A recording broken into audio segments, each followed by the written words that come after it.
Ladies and gentlemen, boys and girls, hikers, bikers, and central strikers, welcome along to the Joe Spivey YouTube channel, where we discuss books and little else. And welcome along to another fervid Sunday special, folks. It is, first of all, with great sadness and the utmost sincerity that I declare that this indeed is the final video that shall ever take place inside Grand Viceroy Spivey's Virgin's Emporium. You may be able to tell from the somewhat lackluster sound system that there is very, very little in here, folks. It is like the rubber-lined solitary confinement to which I will be confined, no doubt, in later life. There's very little in here. All of our dozens of serfs have been moved 2 hours westward. The bullion that was until now chained to the floor of the basement has been airlifted via helicopter, and indeed the original storm on the Sea of Galilee that was in the hallway has been... Oh, I shouldn't really have told you that, should I? Anyway, all of his possessions have been moved, and no suspicions can arise. But yes, I've got a video announcing a booktube event due, and I've got some books. It's not really a TBR, but just some more putative books that I will be shoving into your face, examples that will pertain to this booktube event. But first of all, because we've been clearing out, we have yet more literature which has been sullied with the face of Grand Viceroy Spivey himself.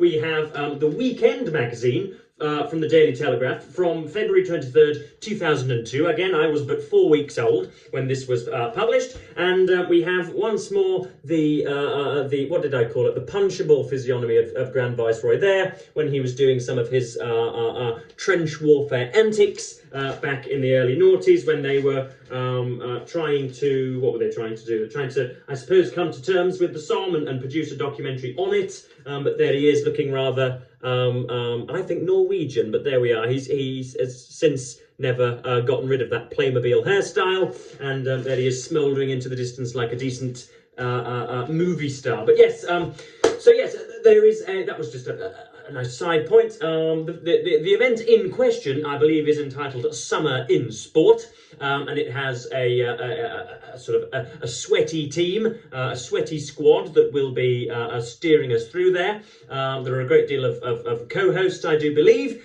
and whose names I will not utter here, but I'm sure you're already infinitely aware of them and their channels. It is going to be, I believe, a 3-month event through the months of June, July and August, if I can get the Gregorian calendar correct, that will be dedicating it, or not dedicating it, but what should we say, dappling some of their output with some sports books pertaining to sport, about sports, but, you know, fiction, non-fiction, goodness knows what, historical biography, strategic pamphleteers, all of the usual codswallop that comes with sports writing. Of course, I have titled this video, Are You Sportphobic? There is a perennial and pervasive bigotry that dare not speak its name, folks. I know the last thing you want in the 21st century is another figurehead on the internet telling you that you are unconsciously prejudicial against a subsection of society, but indeed, that is what I'm here to do to you. The amount of bigotry and snobbery that is involved in the kind of demonization of sports fans and the establishment of hooliganism and all of this, the amount of people that would rather spend or think that there is some kind of much more goodness knows, what am I trying to say? Much more sentimentality, much more insight into the human condition or whatever in a a Eurovision contest or a slapstick theatre play, who look at people askance who dare into a sports stadium or a cricket pavilion or whatever. There is a certain stigma that comes with being a sort of a zealous, committed sports fan, as I am myself. As I've said before on this channel, try sitting in a seminar room and being asked whether you indeed will attend some sort of gig, and declining to attend that gig because you've got the football on or whatever. Never will somebody's devilrous bigotry come at you quite so vociferously. But anyway, so I've got a few books here that I'm probably going to read, stuff that I've already read before, but I suppose I'm sort of just exhibiting the sports book genre for you all, so that you can get a taste of what might feature on this channel, and indeed the options available to you. Of course, being in Britain opens me up to a few more sports than would otherwise be available. For example, there is I mean, just a decent example of something which many of my American viewers will be ignorant of is, of course, soccer slash football, association football. You're not ignorant of it, but it has failed to grasp that continent just yet. I know it's on the rise, and you've got a good young team, but it's certainly not a national sport or as prominent as it deserves to be. But take, for example, relating to the snobbery, take, for example, yesterday's FA Cup final, the cup competition here in the UK. You had Manchester City versus Manchester United. So you've got all that localized that localized hostility and all of all of the anger that comes with a local derby. But then you've got Manchester City, who are heretofore imperfectible, who are absolutely magnificent and look unbeatable. And then you have Manchester United, who are former greats but have fallen upon hard times, whose owners haven't worked very well. And of course, they went into the game massive underdogs and yet managed to pull it round and win 2-1. And so there was much more in that. There was an awful lot more bedrock sentimentality, or an awful lot more thematic engagement in that than there was in a slapstick comedy, in my humble opinion. But anyway, I'm going to stop gabbering on, and I've got 4 or 5 books for you to show you, just to sort of get the ball rolling, if you'll pardon the pun, and just give you a few ideas as to what you might like to read. So, we have another weird sport in this country called cricket, which I have lionised as baseball for grown-ups on this channel before. Many of you guys in America will be fans of baseball.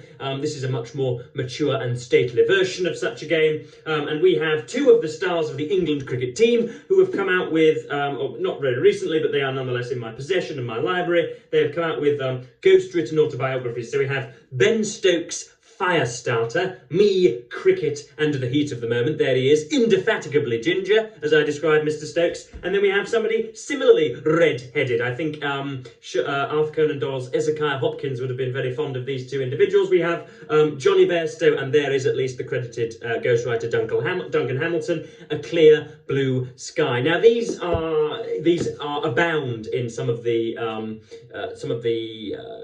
sporting literature, sort of autobiographies, which have involved a decent, estimable writer going down to one of a sportsman or woman's mansion, taking dictation for a little while, interviewing them for 4 or 5 hours, following them round, and producing some sort of, as I say, ghost-written biography.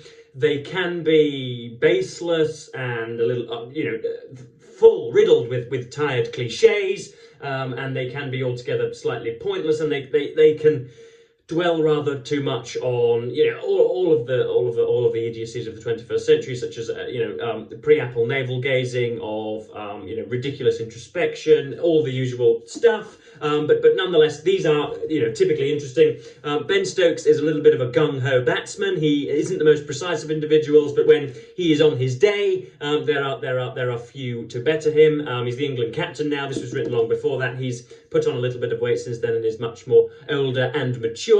And yes, so this is I guess a little bit of Stokes' return to life. And then we've got there's Johnny Bairstow, another Yorkshireman, holding his back to the sky after scoring 100 runs, presumably. Quite the most gorgeous set of blue eyes, though, I'm sure you will agree. Next up, we have, again, some of these I've shown on this channel before. We'll go for this one first. We have Two Wheels Good, The History and Mystery of the Bicycle by Jody Rosen, who is is he a sort of, is it a New York Times columnist or something? He's a prominent journalist in America, I do believe. And this isn't so much sports, but it's certainly coverage of a particular activity / exercise / pastime. This is, it's a sort of collection of tidbits, really. You couldn't really write a history of the bicycle that was less than 1,000 pages, of course. But it is nonetheless very, very interesting about the kind of dandified elites that used to race around London in the late 18th and early 19th century on velocipedes and on penny farthings and all of that, and how they have since become inextricably linked with kind of mayhem and misdemeanor and disreputable behavior and all of this, and how, of course, they are a vehicle of liberation, how they allow a woman to, leave the thrall of her husband, and she can, if she wants, post a letter 15 miles down the road on her bicycle and thus communicate with the outside world detached from him, heaven forbid.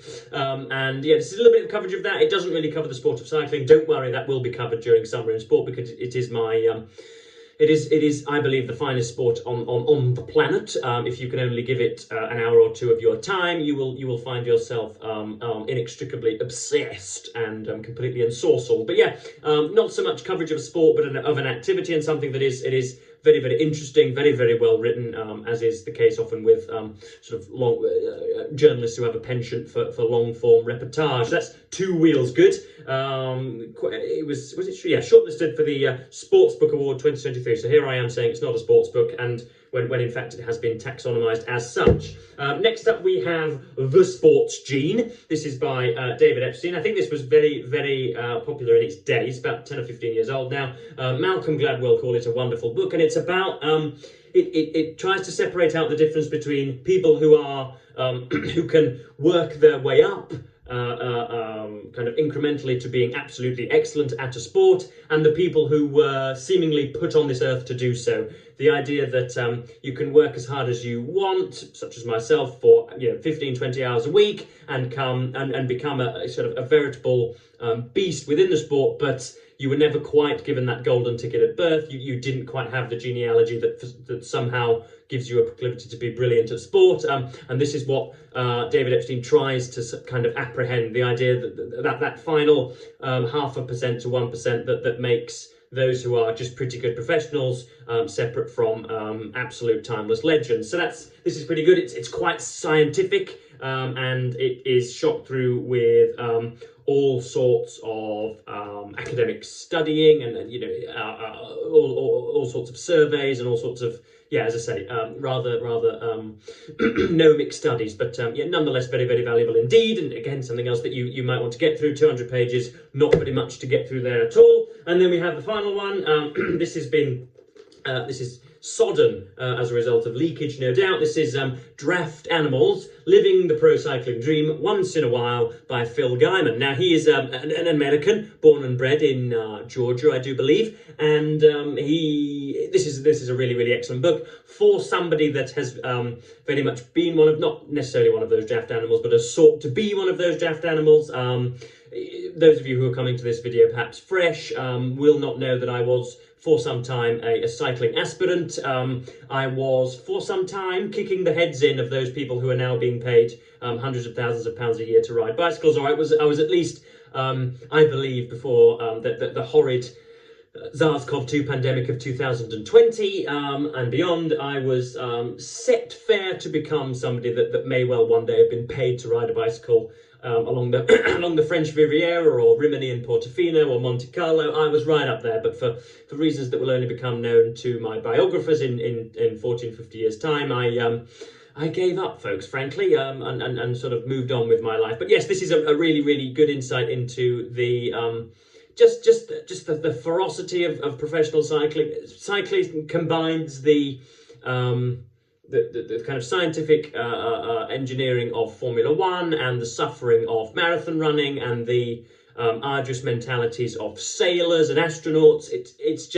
It's for so many reasons, it is the hardest sport that you could ever even begin to comprehend. And Phil Guyman does a damn good job here of, again, passing out the difference between absolutely excellent at something and being a famous professional at something, because the top line of sports is a really ugly business, folks. Refers, of course, to some of the doping scandals within professional cycling, with which it is synonymous. But yes, this has been a little bit of a haphazard video. As you can tell, I'm all out of sorts, folks, because there is upheaval throughout Grand Viceroy Spivey's palace. But we are making progress and making sure that he can move 2 hours westward so as to tend to different passages. But yes, I'm going to cap this video at just short of 15 minutes, and thank you ever so much for watching BookTube. And of course, did invite you to read an awful lot more during our Summer in Sport. And yes, I'm going to thank you ever so much for watching BookTube, and say goodbye.